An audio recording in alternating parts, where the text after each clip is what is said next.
자, 오늘 다루게 되는 주제 바로 이것입니다. 네. 그 오픽 백그라운드 서베이와 오픽 시험에서의 난이도란, 그리고 오픽 난이도에 따른 문제 출제 특징, 그리고 오픽 무엇이든 물어보세요. 이 순으로 진행을 할게요. 근데 이게 진짜 대박인 게요. 그 오늘 하는 내용은 그 실제 시험 홈페이지에 가서 하는 방법이랑, 그리고 어떤 거를 우리가 눈여겨봐야 될지 뭐 그런 거를 제가 좀 설명을 드릴 거고, 정말 어디서도 들어보지 못한 우주 최강 네, 한국에서뿐만 아니라 우주 최강 특강을 듣게 되실 겁니다. 오늘 내용은 정말 기대하셔도 좋습니다. 뭐 오늘 살고 마무리라고 생각하고, 오늘이 마지막이라 생각하고 준비했습니다. 네, 정말 고민 많이 되더라고요. 이게 그 토요일날 저녁에 그 진짜 소중한 시간 내주신 거잖아요. 네, 그러면 저도 거기에 보답하는 게 맞다고 생각하고 거기 많은 더 고민을 했습니다. 거의 일주일 동안 고민한 것 같아요. 저는 요즘에 그 시원스쿨랩에서 계속 새로운 강의를 찍고 있습니다. 정말 반응이 너무 뜨거워서 거의 시원스쿨랩에서 네, 그 좀 더 많은 강의를 찍어달라고 요청을 해서 네, 깜짝 놀랄 정도로 하여튼 반응이 뜨겁더라고요. 예, 다시 한번 설명을 드리죠. 오픽 백그라운드 서베이, 이거는 실제 그 오픽 주관사 홈페이지에 가가지고 하는 방법을 알려드릴 거예요. 그래서 시험에 처음으로 이런 걸 해보지 마시고, 실제 먼저 해보고 가면 두려움이 덜 하거든요. 그리고 거기서 난이도 고르는 거, 이것도 함께 살펴볼 거고, 그리고 오픽 난이도에 따른 문제 출제의 특징, 이것도 준비를 했습니다. 그리고 오픽 무엇이든 물어보세요. 여러분 궁금한 거 뭐든지 물어보십시오. 댓글로도 좋고요. 네. 그리고 그 제 채널에 좋아요, 구독하기, 알람 설정까지 부탁드립니다. 이게 오픽 LNR이란 시험이 있는데요. 그거는 Reading and Listening 인데 그 사용하는 곳이 많지 않고, 또 시험 그 익숙하게 만드는 것도 좀 복잡하기 때문에 그냥 흔한 시험을 추천드립니다. 그게 이제 그 모든 시험 자체가 4대 영역을 측정을 하잖아요. Listening, Reading Comprehension, 그리고 Writing and Speaking. 근데 이제 오픽 시험이 그 원래는 그냥 Oral Proficiency Interview Computer 해서 스피킹 시험밖에 없으니까 라이팅은 좀 뒤에 도입을 했고, 그래서 이제 새로 만든 게 L과 R 해서 Listening and Reading인데 아주 그 광범위하게 사용하지는 않습니다. 네, 그리고 굉장히 생소합니다. 준비도 어렵고요. 자, 그러면 본격적으로 오늘의 내용 시작합니다. 자, 제가 준비한 페이지를 한번 열어볼게요. 자, 이게 그 네이버이고요. 하는 컨텐츠입니다. 오늘의 컨텐츠. 아주 실시간, 실시간에 재미가 있다. 자, 오픽을 검색하고요. 그 오픽을 검색하면 이렇게 위쪽에 뜨는 사이트가 있어요. 오픽 말하기 평가 오픽이라고 되어 있죠. 네, 보이시죠? 거기 보면 저도 있어요. 여기. 네, 다시 올라가서 저 오픽의 그 외국어 말하기 평가 눌러주시고요. 네, 그러면 이렇게 뜹니다. 네, 보이시죠? 자, 여기서 시험 소개를 누르면 됩니다. 오픽이란, 네. 자, 오픽이란 있고요. 중요한 거를 보면 여기 다 있어요. 여기 시험 설명, 운영 및 등급 체계, 그리고 샘플 테스트 이렇게 있거든요. 여기서 샘플 테스트가 꿀입니다. 요거를 누르면 실제 시험과 동일한 환경에서 여러분이 시험을 맛보게 할 수가 있습니다. 자, 뭐 그 이전에 여기 나와 있는 거 좀 한번 보고 갈까요? 네, 오픽이란 뭐 이렇게 나와 있죠. 네, Oral Proficiency Interview Computer, 컴퓨터로 보는 영어 시험이고요. 외국어 시험, 면접이죠. 네, 그 시험 특징 여기 되게 복잡하게 막 보이는데요. 네, 여기 뭐 Global Tasks and Functions 뭐 이런 거 있는데 요거는 채점 기준은 조금 뒤에 설명을 다시 한번 드릴게요. 그리고 뭐 진행 절차 이렇게 나와 있고요. 그리고 OPI와 오픽의 비교라고 되어 있는데, 이 OPI와 오픽은 OPI가 찐이죠. 원래 진짜 시험. 네, 그리고 이제 아들 뻘인 거죠. 이거를 시험에 국내에 도입하게 된 이유는 OPI라는 시험이 한 60년 전에 삼성에서 사용을 했고요. 이걸로 뭐 승진 채용 그리고 삼성 같은 경우는 이렇게 인재개발원이라고 있어요. 그래서 인재개발원에서 앞뒤에 평가할 때 쓰는 시험으로 OPI를 썼습니다. 근데 너무 만족한 나머지 이제 OPIC을 도입하기 원했고 그 업무를 이제 제가 하게 되었죠. 자, 여기 샘플 테스트 눌러볼게요. 그리고 여러 언어가 있는데 거기 영어를 눌러봅니다. 자, 이게 시험 보는 화면이에요. 시험 화면과 동일합니다. 정말 좋죠? 시험처럼. 저희 코멘트와 함께. 넥스트 버튼을 누르시고 여기 음량 확인하면 Hello, my name is Ava. What is your name? 이렇게 나오고요. 여기서 리코드 버튼을 클릭하고 스탑 버튼 하고 여기 다시 한번 듣는 버튼이 나옵니다. 이거 누르시면 넥스트 버튼이 우측 하단에 나옵니다. 지금 가려졌는데 제자리에 지금 가려져 있어요. 자, 눌렀습니다. 그러면 이렇게 백그라운드 서베이가 나옵니다. 정말 생생하죠. 이거를 확대해 볼게요. 자, 여기 이렇게까지 다 알려드리는 게 아마 없을 거예요. 왜냐면은 이렇게 라이브가 아니면 이렇게 하기가 어렵거든요. 생생하게. 자, 귀하는 어느 분야에 종사하고 계십니까? 여기 사업, 회사부터 뭐 재택근무, 재택사업, 뭐 교사, 교육자, 군복무 있는데 일 경험 없음을 고르면 직장이 안 나오죠. 직장인분들은 직장을 고르는 게 유리할 수도 있고 안 고르는 게 유리할 수도 있는데 이게 내가 유리한 점은 뭐냐면 직장에 관련된 질문을 들으면 내가 소재가 떠오르기 때문에 유리한데 근데 영어로는 처음이라면 일 경험 없음을 고르는 게 유리합니다. 아시겠죠? 그리고 꼬리 질문이 요즘에 붙었어요. 그게 뭐냐면 5년 이내에 일한 적이 없느냐 뭐 이런 거 있거든요. 그걸 누르셔야 합니다. 그래야 직장에 대한 질문이 사라집니다. 유리하죠. 그리고 현재 귀하는 학생입니까?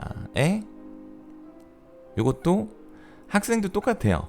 내가 학생에 관련된 질문이 나오면 아무래도 그 학생에 대한 소재가 떠올랐을 때 금방금방 말할 수가 있다는 장점이 있죠. 뭐 점심 식사는 어디서 합니까? 뭐 이런 거 있잖아요. 최근에 들은 수업은 무엇입니까?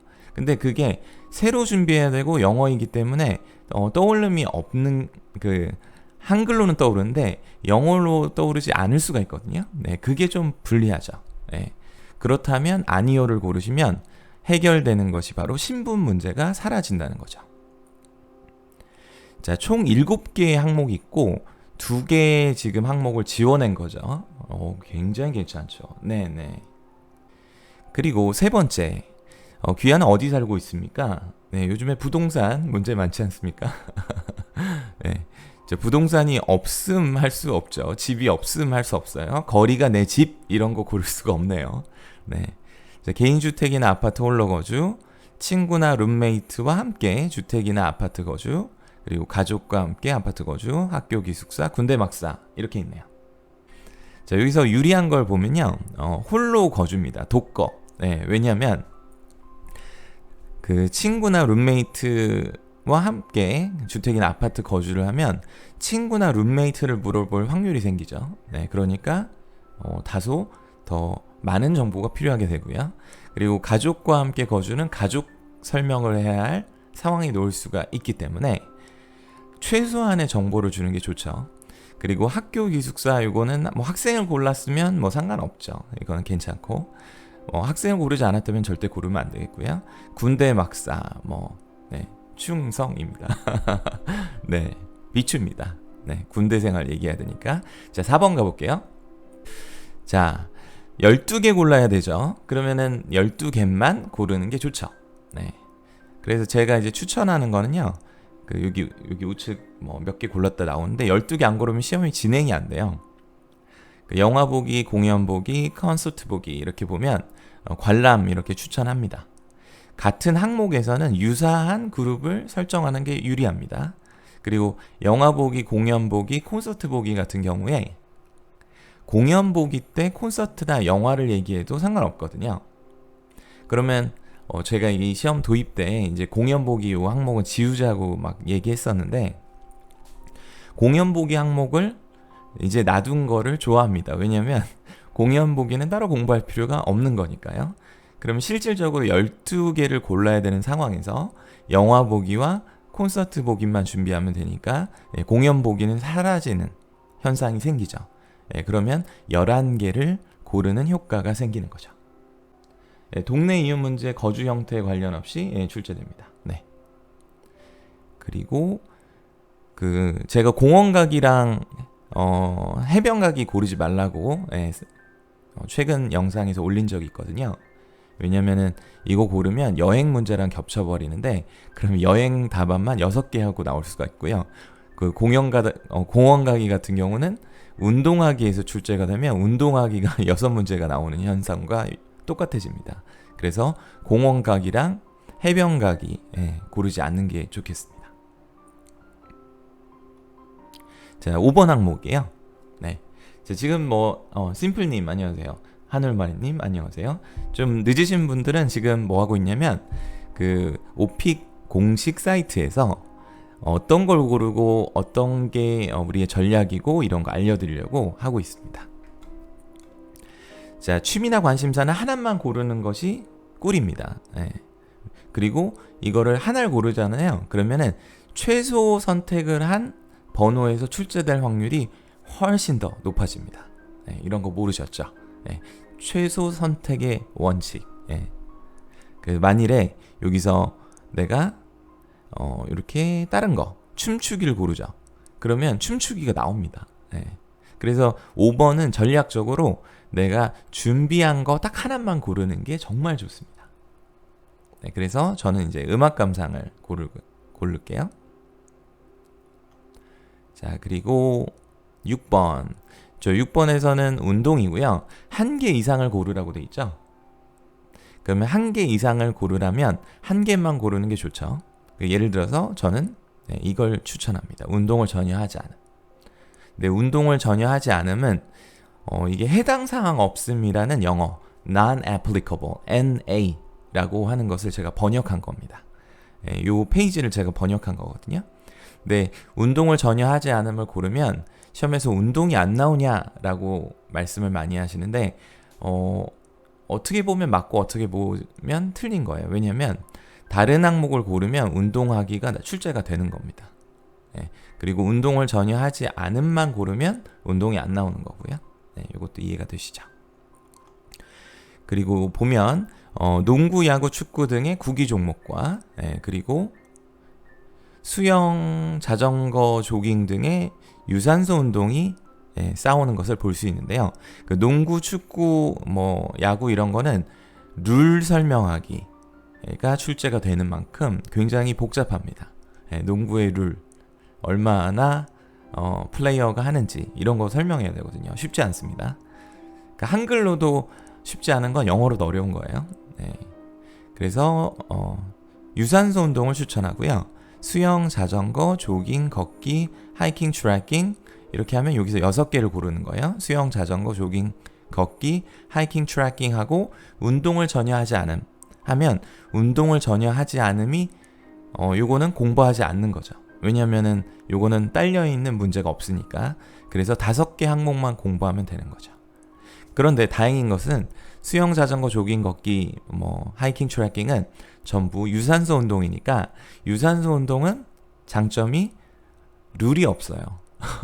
룰이 없으니까 전부 그냥 체중을 빼려고 한다, 건강을 위해 한다 이런 게 이제 답이 되는 거죠. 자, 이제 10개를 선택을 했습니다. 자, 7번 항목이 마지막 항목이에요. 여기 이제 2개만 고르면 돼요. 왜냐면 10개를 골랐으니까 자, 국내 여행과 해외 여행 이렇게 고르면 되고요. 국내 출장, 해외 출장은 절대 고르지 마세요. 왜냐면 일 관련 경험이 나온다고 보시면 됩니다. 그리고 집에서 보내는 휴가를 고르라는 곳이 많은데 절대 고르지 마세요. 왜냐면 집 관련된 된 문제가 6문제가 나올 수가 있어요.